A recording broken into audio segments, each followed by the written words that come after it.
નમસ્કાર મિત્રો, હું હરેશ રાઠોડ નિષ્ઠા એજ્યુકેશનમાં આપ સૌનું હાર્દિક સ્વાગત કરું છું. મિત્રો, આજે જીએસઆરટીસી કંડક્ટરના ઓનલાઈન ફોર્મ ભરવાનો છેલ્લો દિવસ છે. લગભગ 7 લાખથી વધારે ફોર્મ ભરાઈ ચૂક્યા છે અને હવે મોટો પ્રશ્ન એ છે કે જીએસઆરટીસી કંડક્ટરની તૈયારી કઈ રીતે કરવી. તો આજે આપણે સિલેબસ વાઇઝ તૈયારી કઈ રીતે કરીએ એ સમજશું. સૌપ્રથમ આપણે જીએસઆરટીસીનો સિલેબસ જોઈશું અને સિલેબસ વાઇઝ કઈ રીતે તૈયારી કરીએ એ આ વિડીયોમાં સમજીશું. મિત્રો, કોઈ પણ ભરતીની તૈયારી કરતાં પહેલાં એના સિલેબસને સમજવું ખૂબ જ જરૂરી છે. અહીંયા આપણને કંડક્ટર ભરતીનો સિલેબસ કંડક્ટર ભરતીની જાહેરાતમાં દર્શાવ્યા પ્રમાણે આ મુજબનો છે. કંડક્ટર ભરતીની સ્પર્ધાત્મક પરીક્ષા OMR પદ્ધતિથી લેવામાં આવશે. કુલ 100 ગુણનું પેપર રહેશે અને 1 કલાકનો સમય આપવામાં આવશે. હવે જે આ સિલેબસ છે એને કુલ 8 ભાગમાં વહેંચવામાં આવ્યો છે. પહેલા ભાગમાં આપણે જોઈએ તો સામાન્ય જ્ઞાન, ગુજરાતનો ઇતિહાસ, ભૂગોળ, ગુજરાતના વર્તમાન બનાવો. આમાંથી કુલ 20 ગુણનું પૂછાશે. હવે આપણે સામાન્ય જ્ઞાન, ગુજરાતનો ઇતિહાસ અને ભૂગોળને તૈયાર કરવા માટે ધોરણ 6 થી 10ની GCRTCની બુકો સાથે સાથે ધોરણ 11 અને 12ની ઇતિહાસ અને ભૂગોળની બુકો, અને જો તમે સાથે સાથે તમે કોઈ પણ પ્રકાશક જેવા કે વર્લ્ડ ઇનબોક્સની સામાન્ય જ્ઞાનની પુસ્તક પણ વાંચી શકો. અને ગુજરાતના વર્તમાન બનાવો તૈયાર કરવા માટે અહીંયા આપણે છેલ્લા 6 મહિનાના કરંટ ઉપર ફોકસ કરીશું. એના માટે આપણે લિબર્ટી દ્વારા પ્રકાશિત થતું latest facts in general knowledge, જેનું પ્રકાશન માસિક થાય છે, એટલે એ તમને માર્કેટમાં સરળતાથી અવેલેબલ રહેશે. સાથે સાથે જો તમે રોજે રોજ કરંટ અફેર તૈયાર કરવા માંગતા હો તો આઈસ કરીને છે ગુજરાતનું ઇન્સ્ટિટ્યૂટ, એની વેબસાઇટમાં જઈને તમે રોજે રોજનું કરંટ અફેર પણ તૈયાર કરી શકો છો. સાથે સાથે તેનું મંથલી મેગેઝિન પણ મળે છે, તો એનો પણ ઉપયોગ કરી શકો છો. 2 નંબરમાં આપણે જોઈએ તો રોડ સેફટી 10 ગુણનું રહેશે. સ્વાભાવિક છે કે આપણે કંડક્ટરની ભરતી પરીક્ષાની વાત હોય અને રોડ સેફટી તો જરૂરી છે. તો એના માટે અલગ અલગ પ્રકાશનો દ્વારા અલગ અલગ કંડક્ટર ભરતી વિશે અલગ અલગ બુકોનું પ્રકાશન કરેલ છે.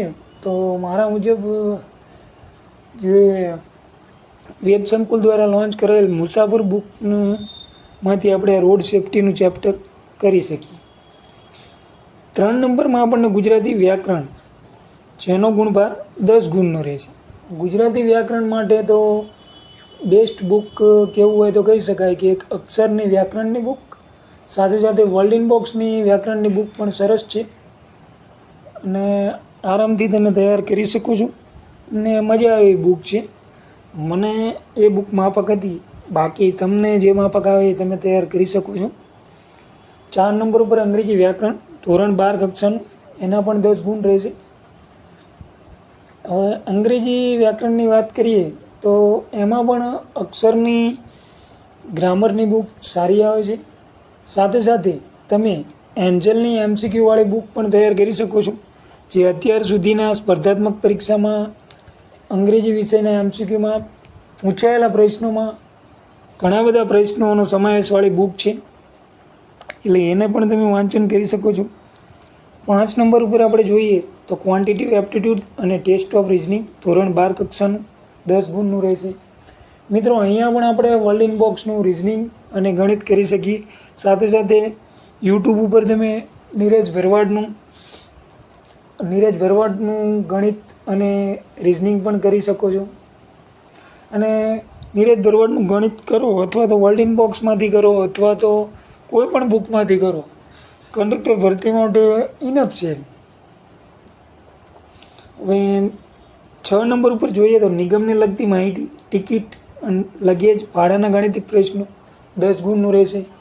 આમાં તો મિત્રો આપણે કંડક્ટર મિત્ર કરીને એક બુક હતી એ પણ છે, અને સાથે સાથે અત્યારે તો ઘણા બધા પ્રકાશનો માર્કેટમાં અવેલેબલ જ છે, એ માટે તમે એનો ઉપયોગ કરી શકો છો. કંડક્ટર મિત્ર પણ સારી બુક છે, જેમાં ભૂતકાળમાં ઘણા બધા વિદ્યાર્થી મિત્રો સફળ થયા છે. હું પણ એમાંનો એક છું. એટલે તમે કોઈ પણ બુક યુઝ કરી શકો છો. એનો પણ 10 ગુણનું એમાંથી પણ પૂછાય છે. 7 નંબર પર મોટર વ્હીકલ એક્ટની પ્રાથમિક જાણકારીના પ્રશ્નો, પ્રાથમિક સારવાર અંગેના પ્રશ્નો અને કંડક્ટરની ફરજો. અહીંયા પણ એ જ છે. આના માટે પણ આપણે કોઈ પણ પ્રકાશકમાંથી ઉપયોગ કરી શકો છો. અલગ અલગ એકેડેમીવાળા પોતાની પુસ્તક બહાર પાડી જ છે. એમાંથી તમને જે ભાષા યોગ્ય લાગે અને તમને જેમાં ફાવટ આવે એ બુક તમે વસાવી શકો છો અને તૈયારી કરી શકો છો. હવે 8 નંબરમાં આપણે જોઈએ કોમ્પ્યુટરના ઉપયોગની પાયાની જાણકારીના પ્રશ્નો. એ 20 ગુણ. સૌથી મહત્ત્વનું ચેપ્ટર જો કહી શકાય અહીંયા તો કોમ્પ્યુટર છે, જે 20 માર્કનું પૂછાઈ શકે છે. હવે 20 માર્ક માટે આ રોકડિયા માર્કનું ચેપ્ટર છે. અહીંયા આપણે ખૂબ જ ભારપૂર્વક તૈયારી કરીશું, જેથી કરીને તમને 20માંથી 20 તો 20માંથી 18, 19 અહીંયા તમે સ્કોરિંગ સારો કરી શકો છો. એના માટે તમારે યુવા ઉપનિષદનું કોમ્પ્યુટરની બુક, સાથે સાથે તમે વર્લ્ડ ઇનબોક્સની કોમ્પ્યુટરની બુક, અથવા તો તમને જે સારું લાગે, તમને જે ભાષામાં સરળતા રહે તે બુકને વાંચી શકો છો અને તૈયાર કરી શકો છો. અહીંયા આપણે આ સિલેબસમાં સમજીએ તો સ્કોરિંગ સબ્જેક્ટમાં ધ્યાન દઈએ તો કોમ્પ્યુટર એક મહત્ત્વનો વિષય લાગે છે. સાથે સાથે અંગ્રેજી વ્યાકરણ અને ગુજરાતી વ્યાકરણ એ બે પણ સારું તૈયાર કરશો તો તમને સ્કોરમાં મદદરૂપ થઈ શકે તેમ છે. નિગમને લગતી માહિતીના 10 ગુણ છે, એ પણ સારું છે. હવે 20 ગુણની વાત કરીએ તો એના માટે તમારે GCRTCના બુકો, સાથે સાથે અલગ અલગ પ્રકાશનોની બુકોને સામાન્ય જ્ઞાનની બુકો પણ વાંચવી પડશે. તો એટલે આ મુજબનો સિલેબસ છે. તો દરેક વિદ્યાર્થી મિત્રોને આ પ્રમાણે તૈયારી કરવા હું તમને માહિતી આપી. જો આ માહિતી તમને યોગ્ય લાગી હોય તો તમે એ પ્રમાણે તૈયારી કરી શકો છો. અને જો આ મુજબ તૈયારી કરશો તો માર્ક સારા આવશે અને તમારું સ્કોરિંગ પણ વધશે અને તમે ફાઇનલ મેરિટમાં પસંદ થઈ શકો છો. મિત્રો, આ વિડીયોમાં આપણે કંડક્ટર ભરતી પરીક્ષાનો સિલેબસ અને તેની તૈયારી કઈ રીતે કરવી એ આપણે શીખ્યા. હવે પછીના વિડીયોમાં આપણે કંડક્ટર ભરતીના વિષયને લગતા MCQ સાથે ફરી મળીશું.